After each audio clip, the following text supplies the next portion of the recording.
उठा जागे भारे आता, स्मरण करा पंढरीनाथा, भावी चरणी ठेवा माथा, चुकवा व्यथा जन्माच्या, धनदारा पुत्रजन बंधू सोयरी पिशून, सर्व मिथ्या हे जाणून शरणारी गा देवासी. प्रस्तुत प्राप्त प्रसंगी प्राप्त स्थळी सेवेकरता निवडलेला अभंग महान भगवत भक्त पंढरपूर निवासी भक्त शिरोमणी भक्त सम्राट नामदेव महाराज यांचा 6 कडव्याचा काकडा या प्रकरणातला 2 क्रमांकाचा अभंग जागृतीसाठी आग्रह करणारा विनवणी करणारा अभंग सेवेकरता निवडलेला आहे. विठ्ठल विठ्ठल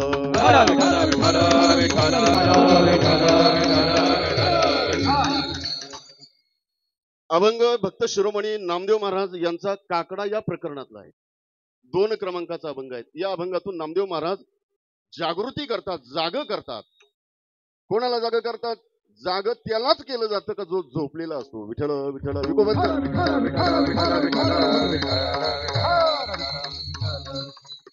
जाग कोणाला केलं जातं? जो झोपलेला असतो त्याला. म्हटले नामदेव महाराज आम्हाला का जाग करतात? आम्ही तर जागेत. आता आपण जागे का झोपलेले आहोत? जागेत. आणि मी जर सिद्ध करून दिलं तुम्ही झोपलेले आहेत, मग आता माझा तुम्हाला प्रश्न आहे. या जगतामध्ये 2 तत्व आहेत. एक आहे देव आणि एक आहे संसार. याच्यामधलं खरं काय आणि खोटं काय? देव खरा का संसार खरा? देव खरा. आणि संसार आपल्या पदरचं नाही. शंकराचार्य म्हणतायत कोट्यावधी ग्रंथ वाचले, अर्ध्या श्लोकामध्ये अर्थ सांगतो, सार सांगतो. श्लोकार्धेन प्रवक्ष्यामि यदुक्तम ग्रंथ कोटीभी ब्रह्म सत्य जगत काय जगत मिथ्या जीवो ब्रह्मैव नापरा. शंकराचार्य म्हणतात जगत खोटं आहेत, ब्रह्मतत्व खरं आहेत. परंतु शंकराचार्यांचं पटलं नाहीत. आमचे माऊली सांगतात लटिका व्यवहार सर्व हा संसार, लटिका व्यवहार सर्व हा संसार,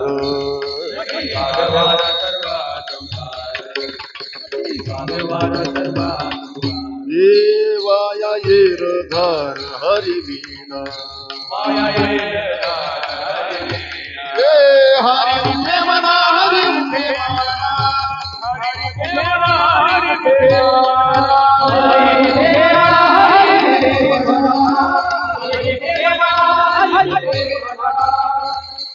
श्लोकाच्या आणि अभंगाच्या अगोदर तुम्हाला प्रश्न विचारला. तुम्ही म्हटले आम्ही जागे.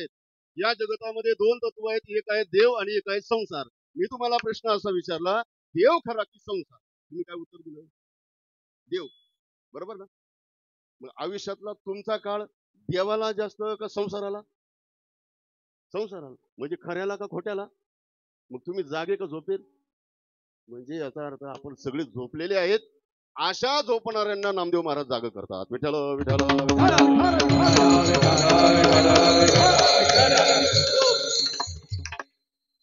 3 गोष्टींमध्ये आपण झोपलेले आहोत. कोणत्या कोणत्या? देवाच्या बाबतीत आपण झोपेल, संसाराच्या बाबतीमध्ये झोपलेले आहोत, आणि या देहाच्या म्हणजे जीवाच्या बाबतीत पण आपण झोपलेले आहोत. विठ्ठल विठ्ठल देवाच्या बाबतीत कसं झोपलो? या जगतामध्ये सर्वात लांबची गोष्ट आपल्याला देव वाटते. आपल्याला पैसा मिळाला, आपल्याला संपत्ती मिळाली, आपल्याला गाडी मिळाली, आपल्याला घर मिळालं, आपल्याला परिवार मिळाला, सगळ्या सोप्या गोष्टी आपल्याला मिळाल्या म्हणून आपल्याला त्या सोप्या आहेत. अवघड काय आहेत? देव आहेत. वाटतो का नाही आपल्याला? मग आता माऊलींना विचारा. माऊली म्हणतात तुमच्या सर्वांच्या अगदी जवळ जर काय असेल तर तो देव आहे. तैसा हृदयामध्ये मी रामू, असता सर्व सुखाचा रामू, की भ्रांतासी कामो विषयावरी. म्हणजे एक वेळेला बायको बरोबर राहणार नाही, गाडी बरोबर नसेल, घर बरोबर नसेल, परिवार बरोबर नसेल, पण हृदयामध्ये असलेला देव बरोबर नसेल असं कधीच घडू शकत नाही. विठ्ठल विठ्ठल त्याच्यामध्ये जर राम राहिला नाही, जर आपल्यामध्ये राम राहिला नाही, किती महिने ठेवलं जातं घरात? उसला म्हणतात, जाऊ द्या म्हणतात. ज्यांच्या करता कमवलं तेच काढी लावतात. विठ्ठल विठ्ठल म्हणजे माऊलींनी जे गीतेमध्ये 15व्या अध्यायामध्ये वर्णन केलेलं आहे का हा संसार रूपी वृक्ष उलटा आहे. ऊर्ध्व मूल आद शाखा, शाखा म्हणजे फांद्या खाली आहेत आणि मुळं वरती आहेत. सगळं उलट आहे. म्हणजे देव लांब वाटतो आणि संसार आपला वाटतो. जे आपलं नाही ते आपलं वाटतं, जे आपलं आहे ते परक वाटतं. याला म्हणतात संसार. विठ्ठल विठ्ठल उलट दाखवण्याचं काम तो संसार. किती उलट आहेत? माऊलींच्या ओव्या वाचा त्याच्या खाली. आता सर्व टाळकरींनी टोप्या घातल्या, डोक्यात टोपी घातली का टोपी डोकं घातलं? काय केलं? काय कसं काय म्हणताना काय म्हणता? डोक्यात टोपी घाल घालताना डोक्यात टोपी घालतो म्हणजे डोकं फोडायचं, त्याच्यामध्ये टोपी, याला म्हणतात उलट विठ्ठल विठ्ठल. किंवा पायात बूट घालणं म्हणजे पाय कापायचा आणि पायामध्ये बूट घालायचा. घालताना आपण बुटात पाय घालतो, पण म्हणताना मात्र पायात बूट घाल म्हणतो, याला म्हणतात उलटाच होत. या संसाराचं झाड असेल, फांद्या खाली आहेत आणि मुळं वरती आहेत, आणि याच्यामध्ये सर्वात जवळ असलेला देव आपल्याला लांब वाटतो आणि मिथ्या असलेला संसार खरा वाटतो. हेच आपलं झोप नाही. विठ्ठल विठ्ठल. आता ज्ञानेश्वरीमध्ये माऊलींनी खूप ओव्या दिलेल्या आहेत. माऊली म्हणतात पाण्यावरती शेवाळ येतं, शेवाळ. पाहणाऱ्यांना पाणी दिसत नाही का बरं? शेवाळ आलेलं असतं. शेवाळ बाजूला केलं का खाली पाणी असतं. आता या जमिनीच्या खाली पाणी आहे, परंतु आपल्याला दिसत नाही का बरं? त्या पाण्यामध्ये आणि आपल्यामध्ये असलेलं आवरण म्हणजे जमीन. जमीन बाजूला करा, पाणी सिद्धच आहे. तिसरं उदाहरण आहे, या पडद्याच्या मागे काहीतरी दिसतं का आपल्याला?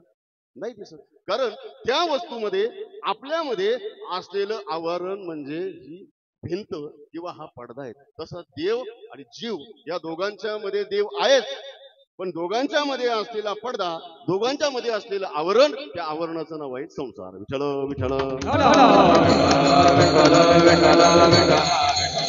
ज्ञानेश्वरीमध्ये कितीतरी ओव्या आपल्याला सापडतात. देव सिद्धच आहे, देव सिद्धच आहेत, परंतु तो आपल्याला प्रतिबंधामुळे भेटत नाही. म्हणून त्या देवाबद्दल असलेलं अज्ञान, पहिली झोप आपल्या अज्ञानाची देवाबद्दलच्या. दुसरी झोप आहे संसाराबद्दल. संसार खरा की खोटा? माऊलीने मगाशी सांगितलं, लटिका व्यवहार सर्व हा संसार, वाया येरझार हरिविले.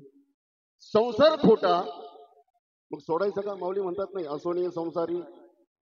माऊली म्हणतात सोडायचं नाही. जसं आपण स्वप्नामध्ये स्वप्न पाहतो, परंतु त्यावेळेला ते खरं वाटतं.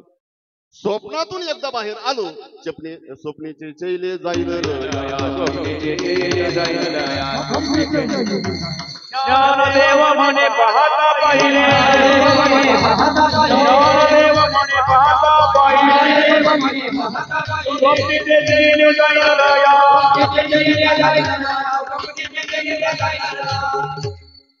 जसं आपण झोपल्यानंतर स्वप्न पडतं, स्वप्न पडल्यानंतर ज्या ज्या गोष्टी स्वप्नामध्ये घडतात त्या त्या कशा वाटतात आपल्याला? खऱ्या वाटतात. पण जागृतीमध्ये आल्यानंतर त्या कशा वाटतात? खोट्या ठरतात. तशी ही जागृती सुद्धा ब्रह्मतत्वाच्या दृष्टीने मिथ्याच आहे. विठ्ठल विठ्ठल.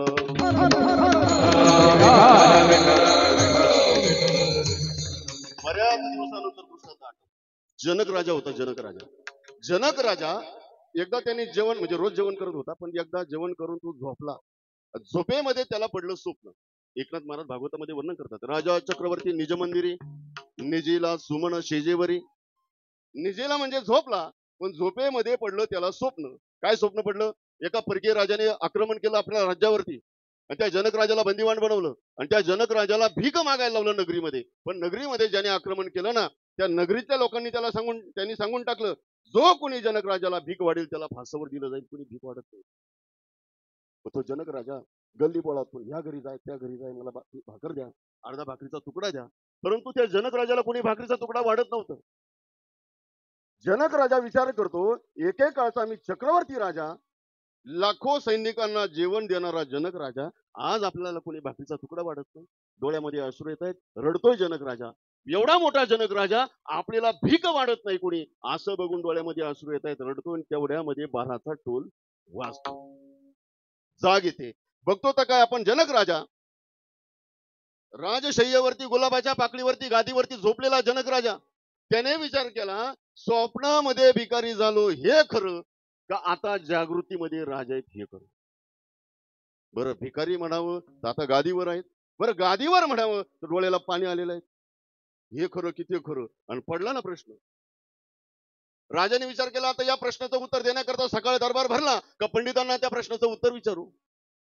सकाळ झाली, दरबार भरला, पंडित जमा झालेले आहेत आणि जनक राजाने पंडितांना प्रश्न विचारला, सांगा माझा तुम्हाला प्रश्न आहे, सांगा हे खरं का ते खरं? आता प्रश्नच कळला नाही तर उत्तर काय येणार? पंडितांना हे कळालं नाही आणि तेही कळालं नाही. एकाही पंडिताला प्रश्नाचं उत्तर देता न आल्यामुळे पंडितांना उचललं, राग आला. फुकाट यांना खाऊ घालतो, फुकाट यांना कपडे घेतो, फुकाट यांना पगार देतो, उचललं जसं कैद केलं.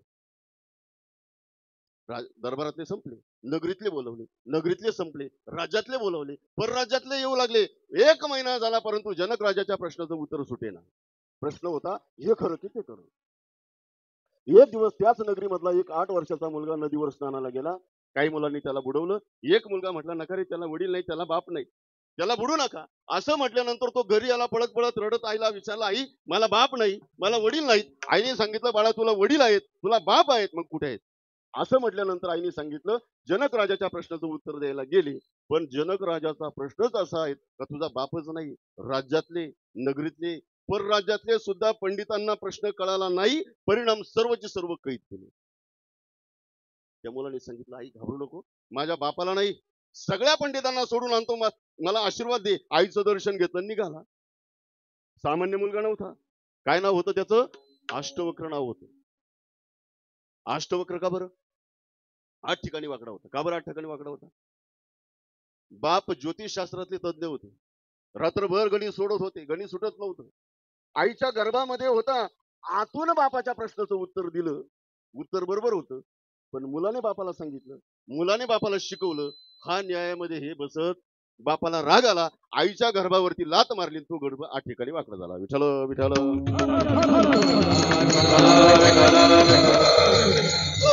आणि मग ज्या वेळेला जन्माला आला त्यावेळेला 8 ठिकाणी वाकडा, विद्रूप चेहरा, काळं कुट्ट.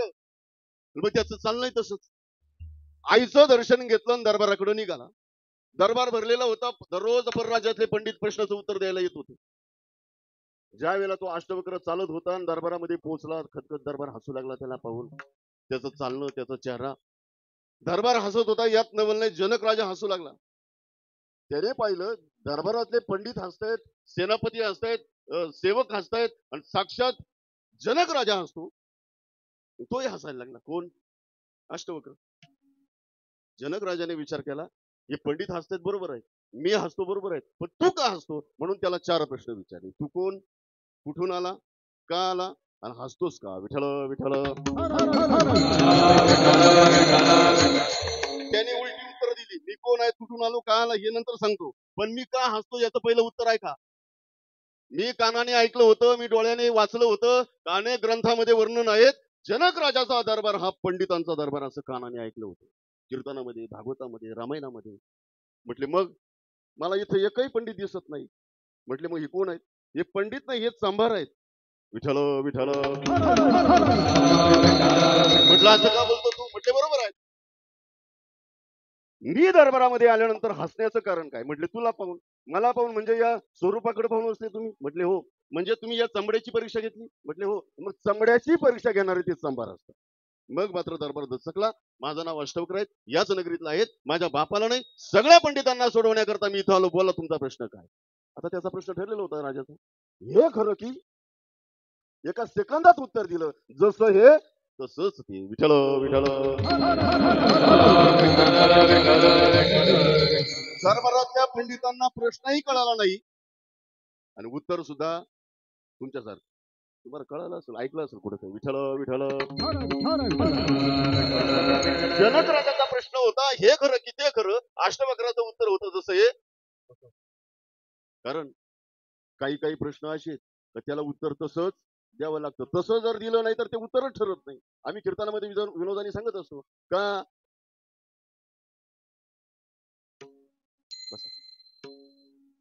विनोदाने सांगत असतो का, एकूण आपल्या सिन्नर मध्ये कावळे किती? जगताप किती कावळे? कावळे नाही माहिती?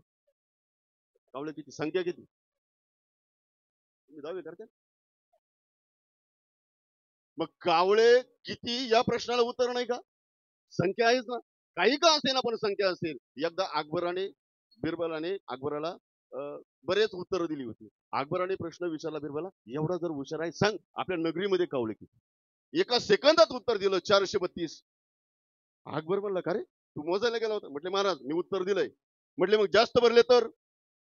जास्त भरले तर आळंदीवरून आले असतील, काही मुसळगावरून आले असतील. काय नाशिकवरून आलेस? म्हटले कमी भरले तर गेले असतील लग्नाला. विठ्ठल विठ्ठल. म्हणजे उत्तर असं आहे, कसंही दिलं तरी उत्तर बरोबर ठरतं. कमी भरले तरी उत्तर बरोबर, जास्त भरले तरी उत्तर. स्वामी विवेकानंद 1893 अमेरिकेला गेले होते. धर्म परिषद भरली होती. धर्म परिषद गाजवली आणि स्वामीजी गावातून फिरत होते. एका बाईनी त्यांना प्रश्न विचारला, स्वामीजी एवढे विद्वान असाल तुम्ही, तर माझा एक व्यावहारिक प्रश्न आहे, म्हटलं विचारा. त्या बाईनी काय प्रश्न विचारावा? एखादा आध्यात्मिक विचारावा ना.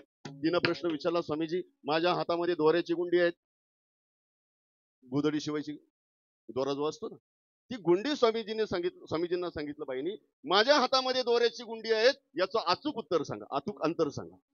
आता स्वामीजींनी कधी गोधडी शिवल्या, कधी अंतर मोजलं, मग उत्तर नाही का?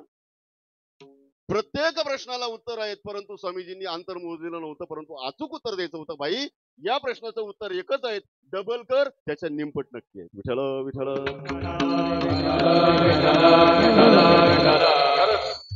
हे उदाहरणं सांगत बसत नाही, परंतु ज्या वेळेला हे जगत निर्माण झालं ना, ही स्थूल सृष्टी निर्माण झाली, ही नुसती स्थूल सृष्टी नाही निर्माण झाली, त्याच्या बरोबरीने शब्द सृष्टी निर्माण झाली. दिवस शब्द निर्माण झाला, त्याच्या विरुद्ध रात्र.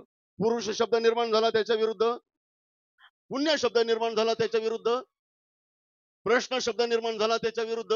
म्हणजे या जगतामध्ये उत्तर नाही असा प्रश्नच नाही. जनक राजाचा प्रश्न होता, हे खरं की ते खरं. अष्टवक्राने उत्तर दिलं, जसं आहे तसंच ते.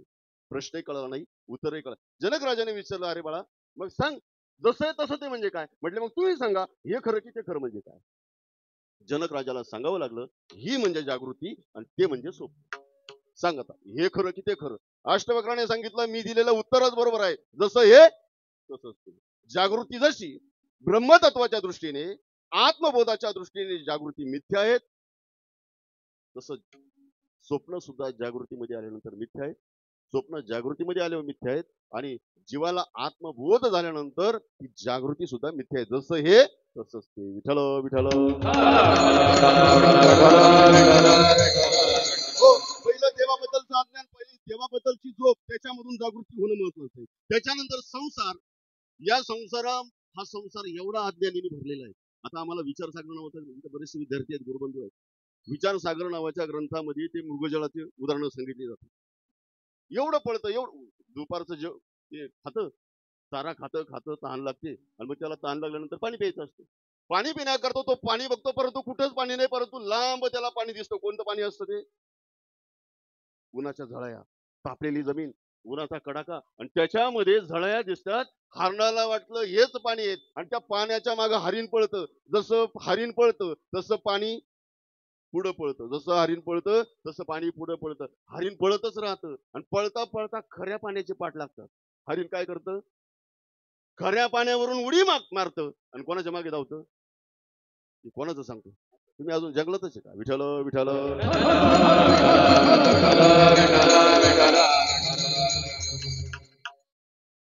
जगद्गुरु तुकाराम महाराज म्हणतात, आयुष्यभर पळत राहतो, आयुष्यभर पळत राहतो, खरे पाठ लागतात. सप्ताह आला का खरे पाठ, याच्यावरून उडी मारतो. दान धर्म आला का त्याच्यावरून उडी मारतो आणि खोट्याच्या मागे धावतो. सर्व सुखाची आशा जन्म गेला,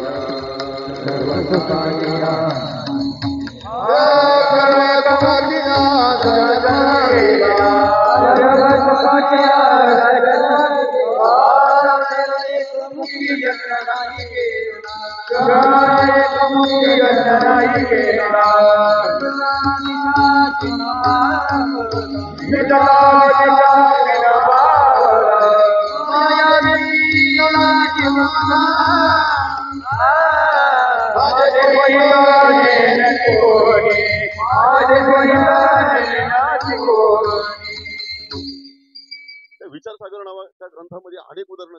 एका माणसाच्या मागे वाघ लागला. आता वाघ लागल्यानंतर तो माणूस पळल का धावल? कसं काय पळल? पळणं रस्त्याने राहतं आणि धावणं म्हणजे जिकडं दिसल तिकडं. वाघ लागल्यानंतर तुम्ही रस्ता पाहाल का? जिकडं दिसल पळाल तिकडं. वाघ आडनावाचा नाही, नारायण वाघ नाही, 4 पायाचा वाघ. विठ्ठल विठ्ठल.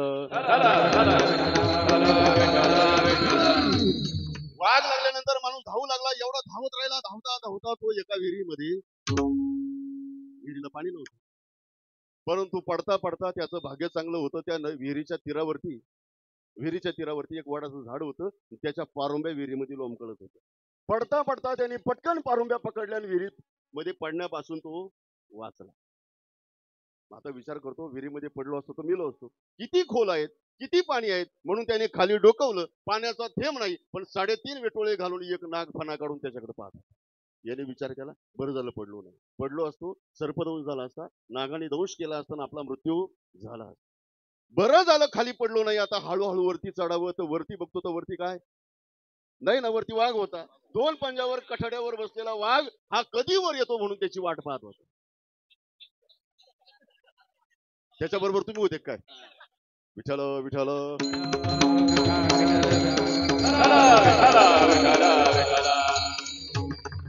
त्याने विचार केला, बरं झालं खाली पडलो नाही. नाग आहे, वरती जावं तर वरती आपली वाट पाहतोय वाघ. त्याने विचार केला, खाली उतरावं तर खाली नाग. त्याने ज्या पारुंब्या पकडलेल्या होत्या ना, त्या पारुंब्याला होतं मूळ. ते साधं नव्हतं. कशाचं होतं आता बोला?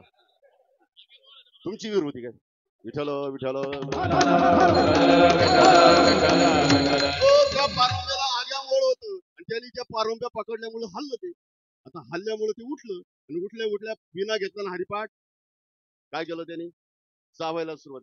बरं ते किरण महाराज विचार करत नाही कुठं चावायचं. जिथं उघडं दिसल, जिथं जागा दिसल, तिथं ते तडा तडा तडा तडा चावू लागलं ते मोहोळ. आता सांगा, त्याने विचार केला, खाली उतरावं तर खाली नागोबा, वरती चढावं तर वरती वाघोबा, आणि अशाच पारुंब्या पकडून राहावं तर आगोबा.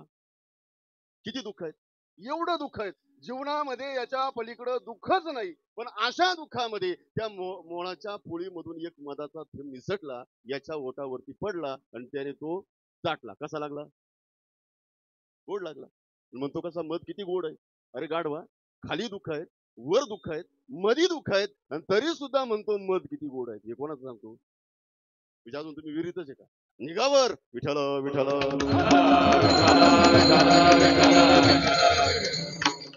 जगद्गुरु तुकाराम महाराज म्हणतात, तसं या संसारामध्ये सगळीकडून दुःख आहेत.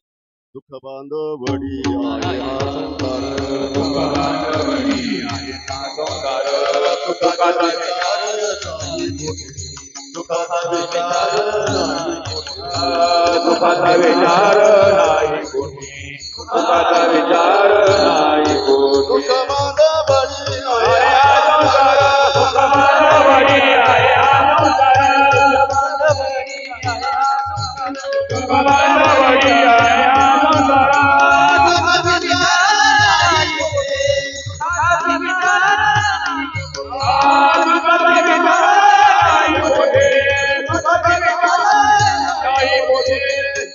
संसार दुःख मूळ, चहूकडे इंगळ. संसार दुःख मूळ, चहूकडे इंगळ.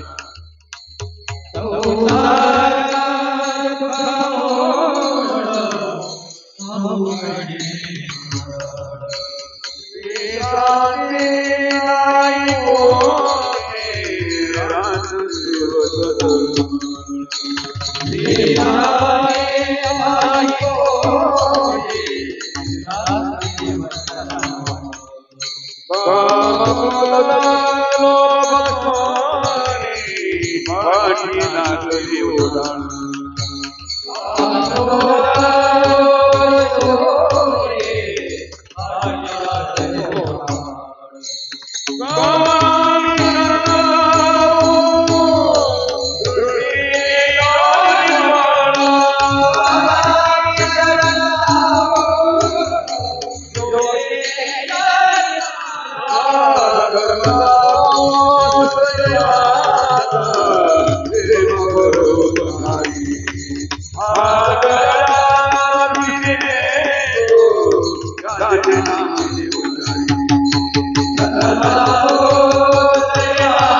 जगद्गुरु तुकाराम महाराज, माऊली ज्ञानेश्वर महाराज या संसाराचं अज्ञान, संसार रूपी अज्ञानाची झोप घालवण्याकरता उपदेश करतात.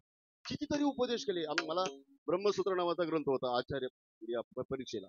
आता तो ब्रह्म जिज्ञासा, आणि याच्यावरती सुख नावाचं तत्व या जगतामध्ये नाहीच, पण आपण मानतो विठ्ठल विठ्ठल. पुढे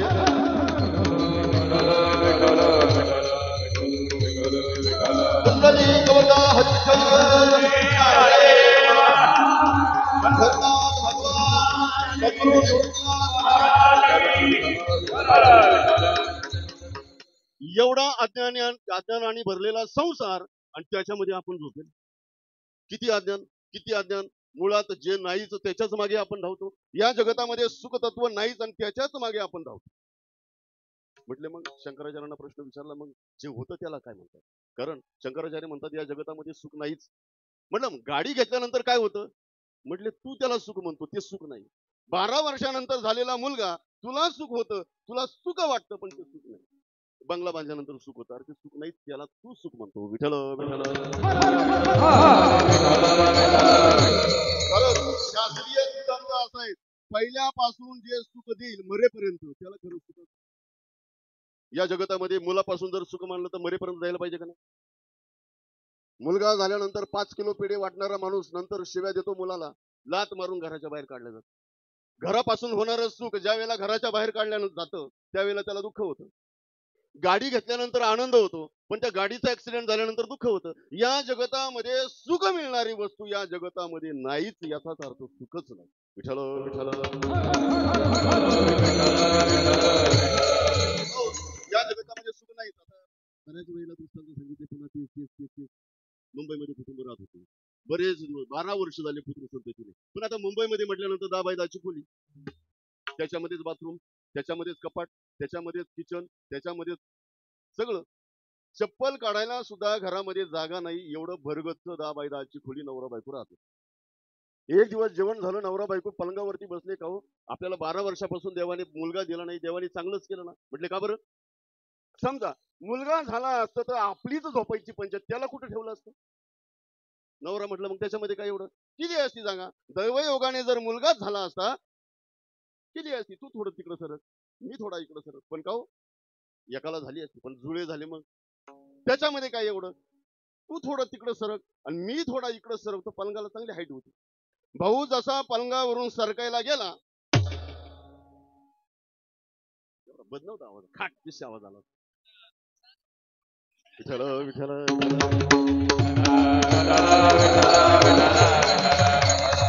कमीत कमी त्या आवाजाने कंबर मोडल, एवढाच आवाज मोडलं ना कंबर त्याचं. आता माझा तुम्हाला प्रश्न आहे, त्या बापाचं कंबर कोणी मोडलं? कोणत्या मुलाने मोडलं? झालेल्या का न झालेल्या? मग न झालेले मुलं जर बापाचे कंबर मोडू शकतात, आता पुढचं लिहून देऊ का तुम्हाला? विठ्ठल विठ्ठल. या जगतामध्ये सुख नावाचं तत्व नाही. शेवटचा दृष्टांत बरं, एका कीर्तनामध्ये सांगितलं होतं, एका शाळेमध्ये अधिकारी गेले. आता कधीच अचानक आलेले अधिकारी, बरं का, अचानक आलेले अधिकारी किती दारंबळ उठते. बाई शाळेमध्ये शिकवत होते ना, अचानक अधिकारी आले आणि मग एक साथ नमस्ते मुलांनी केला आणि साहेबांनी सांगितलं सगळ्यांनी खाली बसा, मी तुम्हाला एकच प्रश्न विचारील, त्याचं उत्तर द्या, पुढल्या वर्गात मी जायला मोकळा. बाई मागे गेल्या, साहेब खुर्चीवर बसले आणि मुलांना प्रश्न विचारला, सांगा मुलांनो, माझा तुम्हाला एकच प्रश्न आहे, सांगा छत्रपती शिवाजी महाराजांचा जन्म कुठे झाला? खूप जुना प्रश्न आहे, तुमचाही पाठ झाला, पण पुढचा ऐका. एकाही मुलाला प्रश्नाचं उत्तर देता आलं, बाईचा थरकाप वाढला. आता काय करायचं? एवढा सोपा प्रश्न मुलाला उत्तर देत, लहान लहान मुलं काय उत्तर देणार?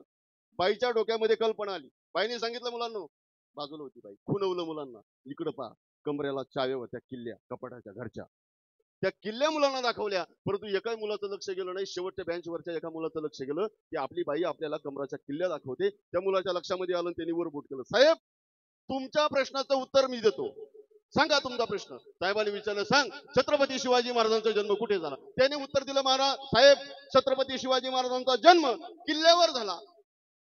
म्हटले अरे किल्ल्यावर झाला, पण कोणत्या? म्हटले बाईच्या कमरेच्या.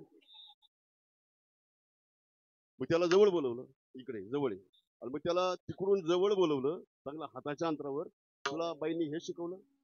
थरथर कापू लागला. साहेब मला बोलू नका काही. म्हटले का बरं? मी या वर्गातला विद्यार्थी नाही. ज्याच्या जागेवर आलो त्याच्या घरी लग्न आहेत, त्याच्या बदली कीर्तनकार. विठ्ठल विठ्ठल. आज काय बदलीच कीर्तनकार, पण त्यांच्या घरी लग्न नाही, ते गेले कार्यक्रमाला कुठे. विठ्ठल विठ्ठल.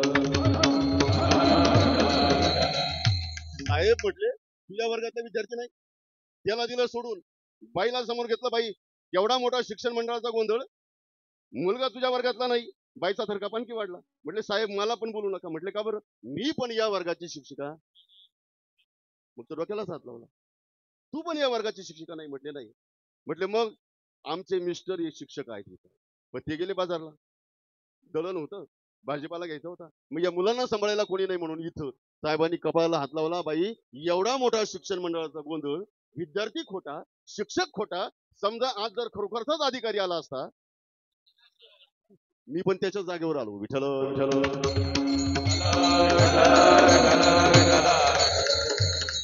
दृष्टांत टाकून द्या.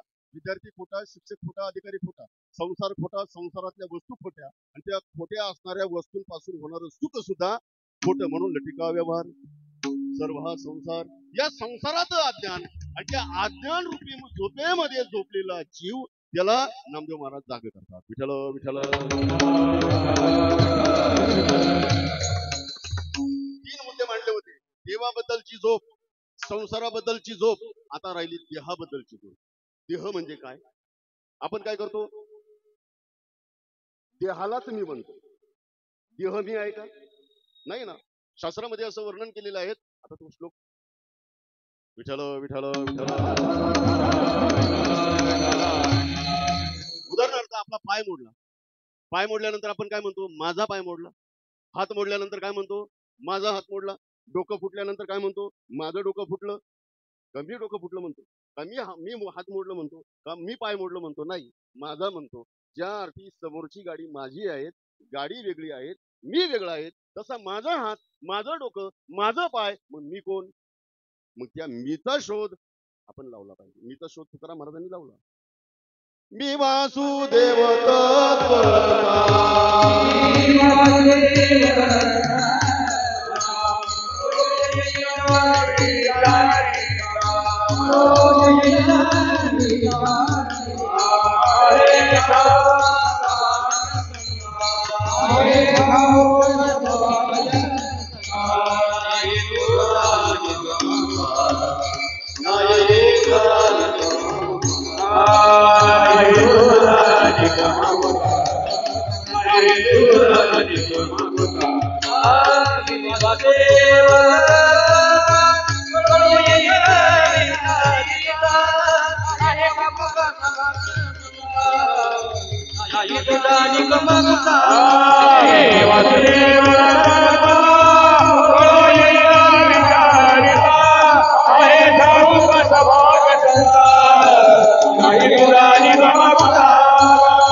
ब्रह्म मी म्हणणं सुद्धा तुका म्हणे अहम ब्रह्म.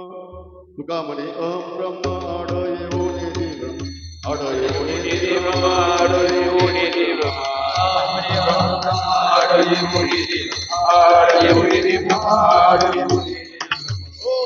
जगद्गुरु तुकाराम महाराज म्हणतात मी ब्रह्म म्हणणं सुद्धा चुकीचं आहे. आता ते विचार सागर नावाच्या ग्रंथामध्ये ते विद्यारण पंचदशीमध्ये सुद्धा वर्णन करतायत. एक गाडीवान चालला होता रस्त्याने, आणि मी गाडीवाला. अरे म्हणायची गरजच नाही, तू गाडीवालाच आहे. तू मी गाडीवाला म्हणणं जसं चुकीचं आहे, तसं मी ब्रह्म म्हणणं सुद्धा तुका म्हणे हम ब्रह्म आड येऊ नये भ्रम. म्हणून या देहाबद्दल असलेली झोप, अज्ञान, देहालाच मी म्हणणं, देह मी नाही.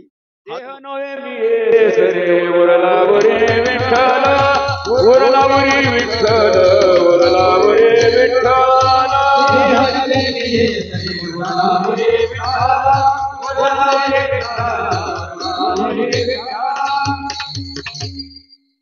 काय झाली गमत? या अभंगाची फरमाईश म्हणजे विनंती केलेली होती, या अभंगावर कीर्तन करायचं. जगद्गुरु तुकाराम महाराज म्हणतायत देह वेगळा आणि जीव वेगळा. देहाचा जीवाचा तसा काडी मात्र संबंध नाही, काही काळापुरता आलेला प्रवास. उदाहरणार्थ तुम्ही सगळेजण कीर्तनाला आले, बरोबर ना? हा देह वेगळा आहे, जीव वेगळा आहे, पण या देहालाच मी म्हणतो आणि याला सजवतो, नवीन कपडे घालतो, मेकअप करतो, या देहासाठी लागणारी गाडी घेतो, या देहासाठी लागणारं घर बांधतो, या देहासाठी लागणारी सर्व परिवार वाढवतो, पण जीवाचा आणि त्याचा काडी मात्र संबंध नाही. पण त्या देहाच्या नादी लागून या संसारामध्ये अडकून जातो. माझा तुम्हाला प्रश्न आहे, तुम्ही आता कीर्तनाला आलात, तुम्ही असं कधी विचार केला का? इथं आलेल्या मंडपामध्ये कपडे मळालेत, सकाळी आता घरी गेलो, सकाळी उठून पहिले सान्यांना भेटावं, सगळे मंडपाचे कपडे सोडून धुवायला जायचं नाही. तुम्हाला माहित आहे आता 2 तास झाले, कीर्तन आटोपलं, जेवण केलं, निघून जायचं. या मंडपाचा आपला काडी मात्र संबंध नाही. उदाहरणार्थ आता पाठीमागे वारी झाली आळंदीची. आळंदीच्या वारीमध्ये 2 दिवस आपल्याला राहावं लागतं धर्मशाळेमध्ये. भाड्याची रूम घेतो. रूम मध्ये राहत असताना आपण विचार करतो का फरची तुटलेली आहे, पत्रे खराब झाले, कौलं तुटलेले आहेत, स्लॅब गळतोय. पण सकाळी उठल्या उठल्या पहिले फरशीच्या दुकानात जायचं नाही, उठल्या उठल्या कौलाच्या दुकानात जायचं नाही. का? तर आपल्याला फक्त 2 दिवस राहायचे. 2 दिवस झाले की आपल्याला आपल्या, तसं तुकाराम महाराज म्हणतात ही पंचभौतिक सृष्टीची धर्मशाळा पृथ्वी, आप, तेज, वायू आणि आकाश, या पंचभौतिक सृष्टीची धर्मशाळा. आणि या धर्मशाळेमध्ये आलेला प्रवासी जीवात्मा हा फक्त काही काळापुरता आहे. विठ्ठल विठ्ठल. हो, आता या प्रवाशाने 2 दिवस राहावं, मजेत राहावं, आपलं आयुष्य संपलं का निघून. कारण आयुष्य कसं आहे, क्षणोक्षणी हाची, करावा विचार, करावया पार भाऊ, कितीतरी प्रमाण आपल्याला सापडतं. अल्पायुष्य मानव देह,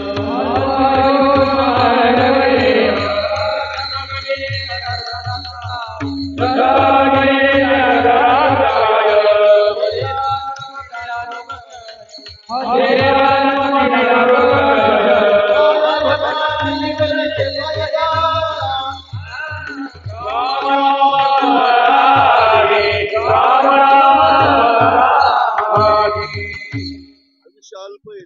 आपण कधीच गणित केले नाहीत. 100 वर्षाचं आयुष्य, पहिला मुद्दा वर्षावर आयुष्यच नाही. योग पतंजली महर्षी सांगतात का आपलं आयुष्य श्वासावरती आहे. 21,600 वेळा श्वास घेतो आपण. जन्माला आल्याबरोबर श्वास त्याचे निश्चित झालेले असतात, पण तो भोगाच्या नादी लागतो आणि भोगाच्या नादी लागलं का आयुष्य कमी होतं. म्हटले हे आमच्या बुद्धीला पटत नाही. बघा तुम्ही, ज्याला मधुमेह झाला ते अशी श्वास आधी गतीने धावतात. त्याने भोग भोगलेला असतो मिष्टान्नाचा. अधिक साखर झाली का मधुमेह होतो, डायबिटीस होते, श्वास आधी गतीने. आणि जगतामध्ये कुठलाही भोग भोगला, श्वास आधी गतीने धावतात. परिणाम तो मरणाच्या दाराकडे लवकर जातो, आयुष्य संपतं, श्वासावरती आयुष्य आहे. म्हटले मग या प्रमाणामध्ये काय महाराजांनी काय सांगितलंय, सरासरी सांगितलेले आहेत. जर भोग भोगले नाही, जर भोगाचा त्याग केला, शास्त्रानुसार जीवन जगले तर 100 वर्षाचं आयुष्य. विठ्ठल विठ्ठल.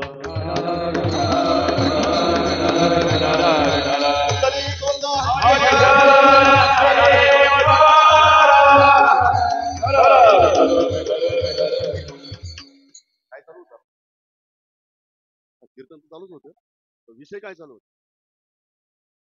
अल्पायुष्य मानव देह म्हणजे आपण त्या प्रवाशासारखं फक्त राहायचं, आयुष्य संपलं का निघायचं, वळकुटी बांधून ठेवायची. पण आपण जसं धर्मशाळेला माझी धर्मशाळा म्हणतो, तसं या देहाला तो जीव माझा म्हणतो, मी म्हणतो.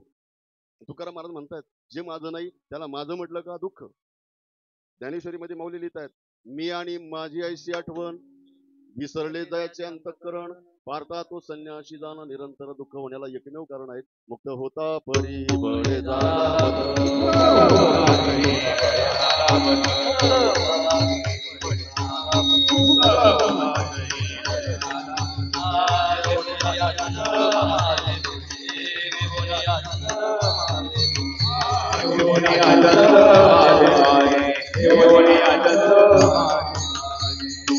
जे आपलं नाही त्याला आपलं म्हटलं का दुःख, जे आपण नाही त्याला मी म्हटलं का दुःख. मी आणि माझेपणा. मुक्त होता परी बळी झाला बद्ध. हे जन्माला आलेलं बाळ पाहिलं का तुम्ही, जन्माला आलेलं 3 महिन्याचं बाळ, देशपांडे साहेब, जर त्याच्या बोटामध्ये जर तुम्ही सोन्याची अंगठी घातली ना, हसत नाही ते. कारण सोन्याबद्दल मीपणा माझेपणा नसतं, सोन्याबद्दल अज्ञान राहतं, तो मुक्तच असतो. तुकाराम महाराजांच्या म्हणण्यानुसार मुक्त होता परी. जन्माला येताना प्रत्येक बाळ मुक्त असतं, त्याला मी नसतो, माझेपणा नसतो. पण त्याच्या बोटामध्ये जर अंगठी घातली तर हसत नाही, आणि काढून घेतली तर रडत नाही. तीच अंगठी काढून घ्या, जावायच्या बोटात घाला, हसल का रडल, हसल. 8 दिवसांनी पुन्हा काढून घ्या, काय करेल, जावं जावं आहे ना तुम्हाला. विठ्ठल विठ्ठल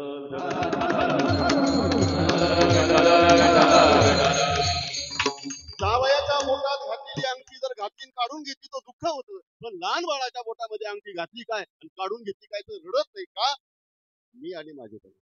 परंतु ते बाळ मुक्त होत असतं, पण जसं जसं मोठं होतं ना, त्याची आई त्याला मी लावते. मी म्हणजे काय, बाळा हे तुझे पप्पा, हे तुझे चुलते, हे तुझे काका, हे तुझी आजी, हे तुझे आजोबा, हे तुझी मामी, हे तुझे मामा, हे तुझं तुझं त्याच्या मनावरती बिंबवलं जातं. आणि मग तुझं तुझं म्हटलं, मग त्याची आजी गेली का त्याची आजी जाते, म्हणजे माझी आजी गेली, मग दुःख होतं. नाही तर करोनामध्ये कितीतरी माणसं गेले, माणसं टीव्ही पाहता पाहता चहा पित होते, परंतु दुःख नव्हतं. परंतु ज्या वेळेला त्याला फोन येतो का तुझी सासू गेली, मग दुःख. का तर तुझं आणि माझं ते दुःखाला कारणीभूत. विठ्ठल विठ्ठल. हो, म्हणून पहिलं तत्व आहे देवाबद्दलची झोप, देवाबद्दलचं अज्ञान. दुसरं तत्व आहे संसाराबद्दलची झोप, संसाराबद्दलचं अज्ञान. आणि तिसरं अज्ञान आहे, झोप आहे देहाबद्दल. देह वेगळा आहे, जीव वेगळा आहे. परंतु हा जीव देहाला तुम्ही म्हणतो. नामदेव महाराज म्हणतात हे बाबांनो, याच्यातून जागे व्हा.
शिरोमणी नामदेव महाराज या तीन तत्वाच्या झोपेमध्ये झोपेला जीवात्मा त्याला जाग करतात. बाबा देव असा आहे, बाबा संसार असा आहे, बाबा देह असा आहे.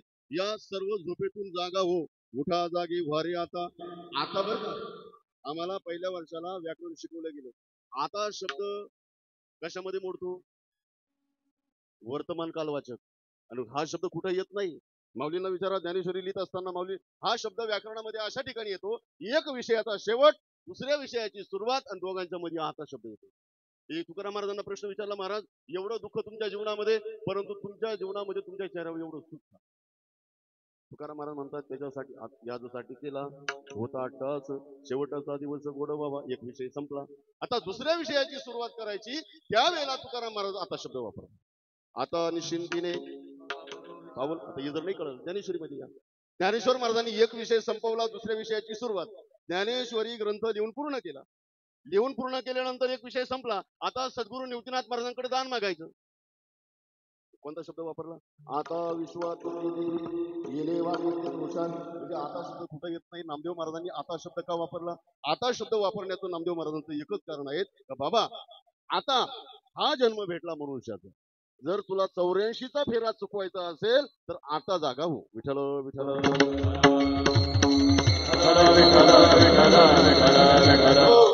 जागा होऊन काय कर? स्मरण करा पंढरीनाथा. पंढरीनाथाचं स्मरण कर. पंढरीनाथाचंच का तर शास्त्रामध्ये तो देव एकच तारणार आहे. आमचे आद्यगुरु शंकराचार्य हे मूर्ती पूजा करत नव्हते, निर्गुण उपासक होते. भारतभर भ्रमण करत करत पंढरपूरला आले. पंढरपूरला आल्यानंतर त्यांनी पहिल्यांदा पांडुरंगाची मूर्ती बघितली आणि मूर्ती बघितल्या बघितल्या त्यांनी 8 श्लोक लिहिले. त्या श्लोकांना काय म्हटलं जातं? पांडुरंग अष्टक. आणि मग त्यांनी एक वर्णन करता करता 3ऱ्या का 4थ्या क्रमांकाला तो श्लोक आहे. शंकराचार्य म्हणतायत पांडुरंगाने आपल्या कमरेवर हात का ठेवले माहितीये का? कमरेवर हात ठेवले म्हणजे अनेक अवतार झाले. अनंत अवतार जसे भक्ताकारणी अवताराच्या राशी. काही अवतारामध्ये धनुष्यबाण आहेत, काही अवतारामध्ये चक्र आहेत, काही अवतारामध्ये गदा आहेत. परंतु पांडुरंगाच्या या अवतारामध्ये मात्र कमरेवर हात आहे. का बरं? शंकराचार्य म्हणतायत जसं कमरे एवढ्या पाण्यामध्ये कुणी बुडत नाही. प्रमाणम भवा तेरी दम्मा मकानम नितम भक्तरा तस्मात. तस्मात म्हणजे त्याप्रमाणे जसं कमऱ्या एवढ्या पाण्यामध्ये कुणी बुडत नाही. भगवान परमात्मा आपल्या भक्तांना तेच सांगतो. जो जो माझ्याकडे येईल तमेव शरणम गच्छ सर्व भावेन भारत सर्व धर्मांत परित्यज. लागेल तेवढे श्लोक वाचून घ्या. भगवान परमात्मा सांगतो जो माझ्याकडे येईल ना त्याला फक्त कमरे एवढ्या पाण्यामध्ये कुणीच बुडत नाही. याचं ते द्योतक आहे. विठ्ठल विठ्ठल.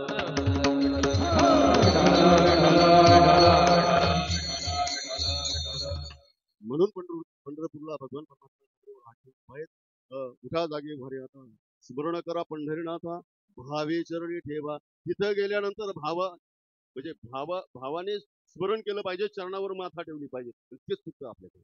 महिनाभर पायी चालतो, ऊन वारा पावसामध्ये पायी चालतो आणि तिथं गेल्यानंतर 48 तास बारीला उभा राहतो. आणि एवढ्या बारीला ह्या पोलिसाचा मार खाय त्याचा मार खाय कसा तरी देवापर्यंत पोचतो. एकदा का देवाच्या समोर गेला आणि मग दर्शन कसा घेतो तो? हात जोडतो आणि डोळे झाकतो. आता डोळे झाकून कुठं दर्शन होते? नोटा मोजताना डोळे झाकून नोटा मोजतो का उघडे ठेवून? मग देव कस काय डोळे दाखवून भेटेल? विठ्ठल विठ्ठल.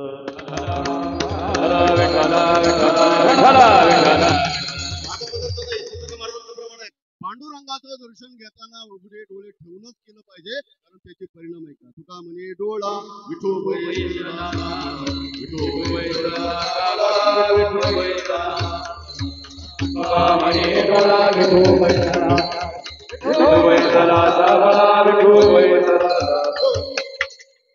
शुद्ध भावाने भगवान परमात्म्याच्या चरणावर डोकं ठेवलं पाहिजे. तर भाव तसा पाहिजे. कारण आमच्या पांडुरंगाचं एक तत्व आहे, तुम्ही माझे ठाई. काय प्रमाणे? तुम्ही माझे ठाई जैसा भाव धरा तैसाच मी तुम्हा खरा लागेल.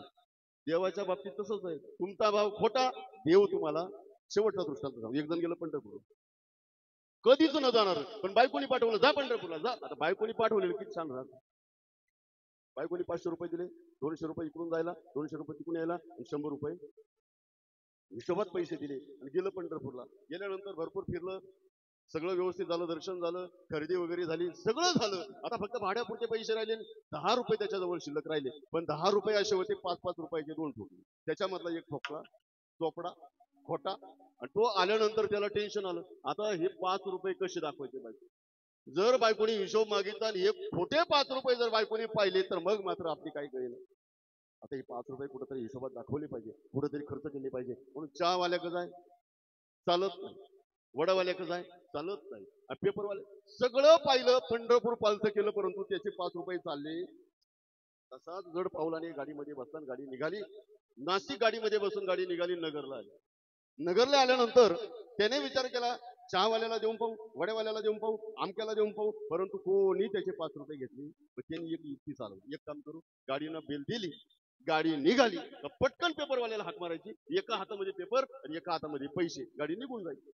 गाडीना बेल पण दिली, गाडी निघाली आणि तेवढ्यामध्ये याने पेपरवाल्याला हाक मारली, पेपरवाला इकडे. पेपरवाला म्हटलं अर्धा तास गाडी थांबली, त्याच्या समोरून 5 वेळेला गेलो, पेपर घेतला नाही. आता गाडी निघाली तर पेपर मागतो, पण गेला पळत पळत पेपरवाला, एका हातामध्ये पेपर एका हातामध्ये पैसे, गाडी निघाली. एवढा आनंद झाला, 3 दिवसापासून 5 रुपये कटत नव्हते, कटावले एकदाचे. आणि एवढा आनंद झाला, शेजारच्याने विचारलं, शेजारी शेटवर बसलेला माणूस त्याने विचारलं, बाबा एवढं काय झालं हाताने? म्हटले बाबा अरे 2 दिवसापासून 5 रुपये कटीत होतो, कटवलं एकदाचा, पेपरवाल्याला फसवलं, पुन्हा 2 किलोमीटर गाडी गेली, पुन्हा हसायला लागला. म्हटलं आता काय झालं? म्हटले मी नाही फसवलं, त्यांनी मागच्या महिन्याचा पेपर दिला. विठ्ठल विठ्ठल. तसा पेपर खोटा, पैसे खोटे, पेपर सुद्धा देवाच्या बाबतीत तसं आहे. तुमचा भाव खोटा, देवही तुम्हाला तुम्ही माझे ठाई जैसा भाव धरा तैसाचा मी करा तुम्हाला जी. म्हणून उठा जागे भारी आता स्मरण करा पंढरीनाथा भावी चरणी ठेवा माता सुखवा व्यथा जन्माच्या. जन्मोजन्मीच्या व्यथा चुकवण्याकरता आता जागा हो, म्हणून आता शब्द वापरला. परंतु या पहिल्या कडव्यामध्ये कशा कशापासून जागं व्हायचं आणि परंतु त्याचे परिणाम काय काय, कोणाकोणापासून दुःख होतं, कोण कोण घातक आहेत, त्याचं वर्णन दुसऱ्या चरणामध्ये.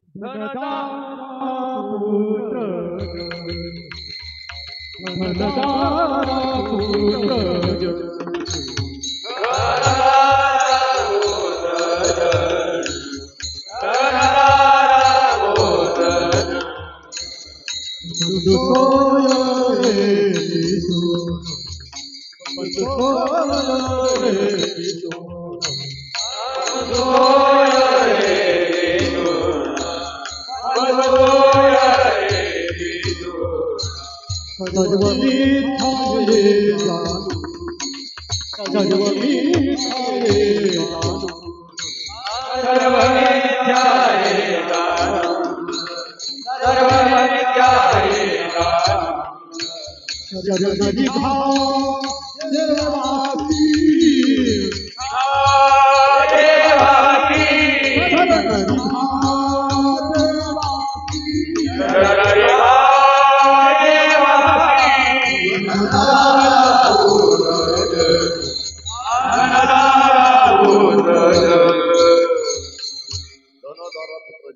कशा कशापासून दुःख आहेत? धनापासून. दारा म्हणजे पत्नी, धन दारा पुत्र, पुत्रापासून दुःख, बंधू सोयरे पिशवण, सर्व धनदारा पुत्र जन, बंधू सोयरे पिशवण, सर्व मिथ्या हे जाणून शरण आली का देवाची. सर्व मिथ्या आहेत. फक्त एकनाथ महाराजांचा एक दृष्टांत सांगतो. एकनाथ महाराज म्हणतात हे सगळं मिथ्या आहेत. संसारामध्ये माणसाने कसं राहावं? पक्षी अंगणी उतरती. पक्षी अंगणामध्ये येतात आणि दाणे वेचण्या करतात, आणि दाणे वेचून झाले, सप्ताह आटपला का चिमण्या पण थांबल्या. विठ्ठल विठ्ठल. आणि मग चिमण्या दाणे वेचून झाल्या काही एकनाथ महाराज म्हणतात 8-10 दिवस अंगणामध्ये नाही. पक्षी अंगणी उतरती ते का गुंतून राहती तैसे असावे संसारी. त्याप्रमाणे माणसाने संसारामध्ये राहावं. हे सगळं काल्पनिक आहे. मागच्या जन्मामध्ये हाच भाऊ होता का? हाच बाप होता का? हीच बायको होती का? हेच मुलं होते का? हे अज्ञान आपल्या अंतःकरणामध्ये असल्यामुळे त्याच्या नादी लागून दुःखाला कारणीभूत ठरतो. विठ्ठल विठ्ठल.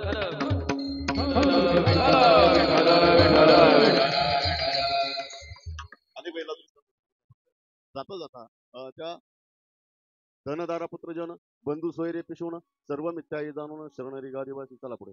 आणि या सर्वांपासून या जीवाला दुःख होतं.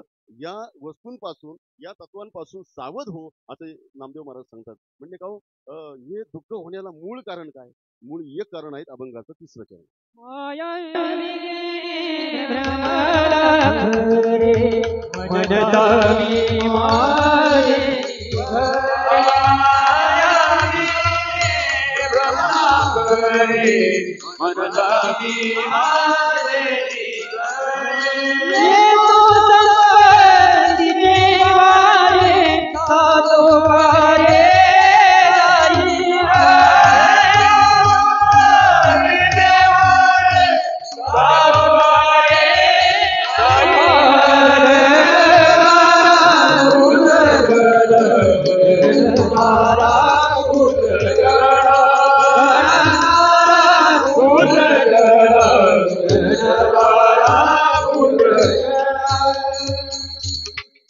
सर्वांना कारण काय आहे तर माया.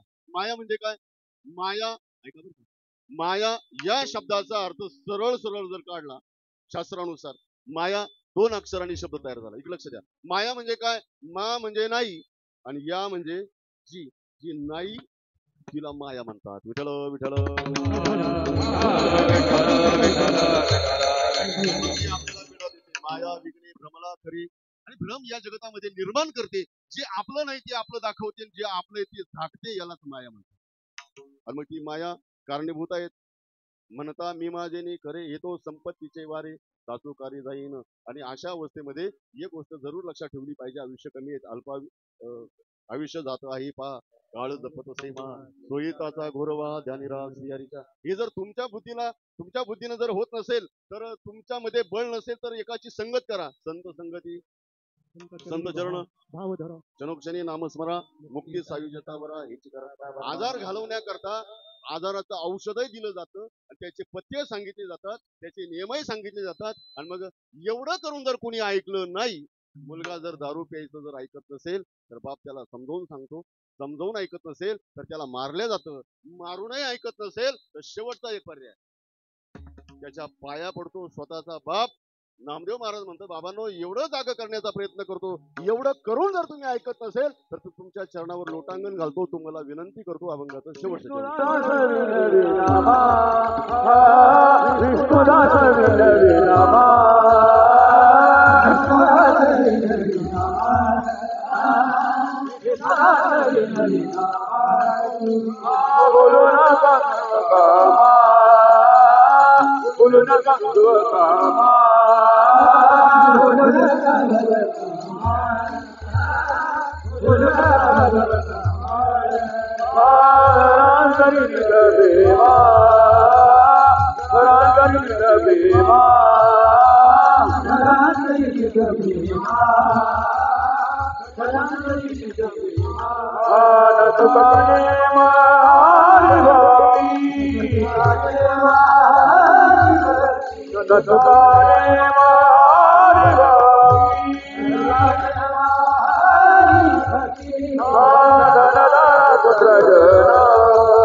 टाळ्या का बरं वाजवल्या नाही तेच कळलं नाही.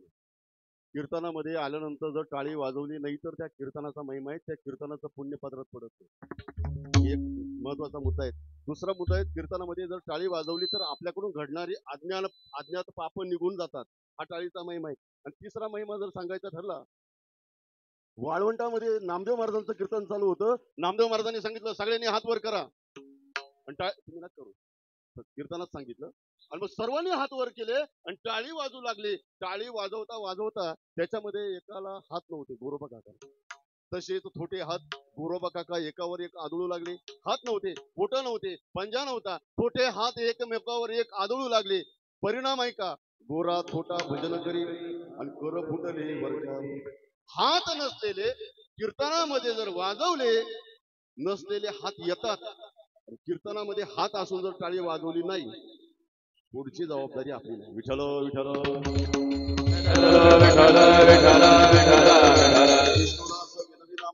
बोलू नका भवकामा, जरा अंतरी निज प्रेम, न चुकाने हरिभक्ती हरिभक्ती न चुकवता भगवान परमात्म्याचं स्मरण करा.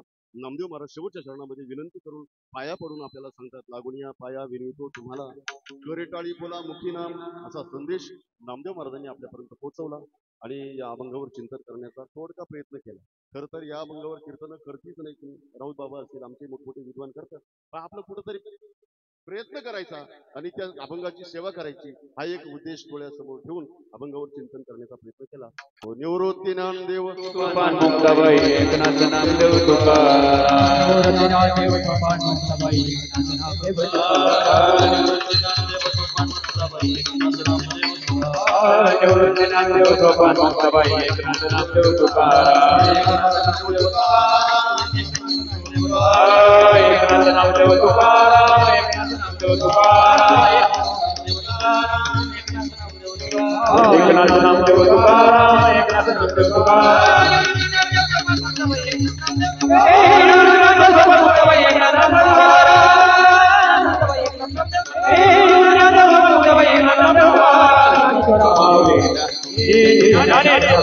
ज्ञानराज